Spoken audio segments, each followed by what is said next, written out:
জাহিদ, আমি সিদ্ধান্ত নিয়েছি রেশমার সাথে তোকে বিয়ে দেব।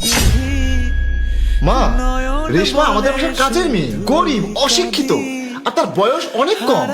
হ্যাঁ মা, সেটাই তো। ওর বয়স আর ভাইয়ার বয়স চিন্তা করে দেখো, সেটা কিভাবে হয়। না না ভাইয়া, এই বিয়ে তুমি করবে না। আরে বয়স কোনো ব্যাপার না, তোর বাবার থেকে আমার বয়স 15 বছর কম ছিল। রেশমা অনেক ভালো মেয়ে, সংসারী, গুণবতী, গরিব, কোনো সমস্যা না। তুই তার ওদের বাড়িতে যাই থাকবে না?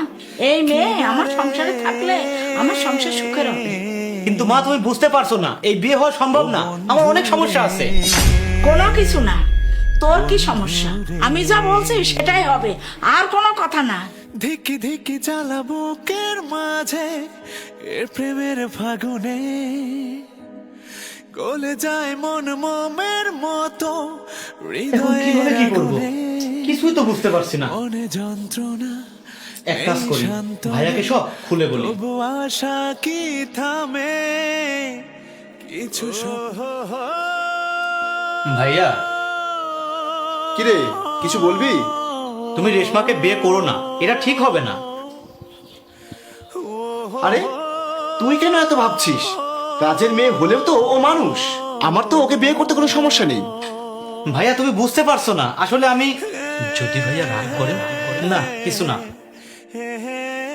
ঠিক আছে। মেঘের মতো এখন হলো তো হিতে বিপরীত। কি হয়েছে? এমন করছো কেন? সর্বনাশ হয়ে গেছে, সব প্ল্যান পরিকল্পনা ঘুরে অন্যদিকে গেছে। আরে কি হয়েছে সেটা তো বলো। মা তো তোমাকে পছন্দ করেছে, তোমার সাথে তার ছেলের বিয়ে দিতে চায়।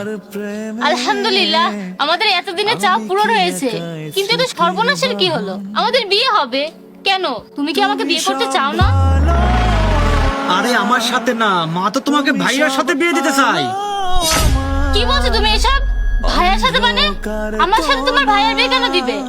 তোমার সবকিছু আমার ভালো লেগেছে, আর ভাইয়ার তো এখনো বিয়ে হয়নি। ভাইয়াকে রেখে আমাকে বিয়ে দেবে নাকি? এখন কি হবে? কি হবে সেটাই তো বুঝতে পারছি না, কি যে করি এখন। তুমি আমাদের ভালোবাসার কথা তাদের বলো। ভাইয়াকে বলতে গিয়েও বলতে পারিনি।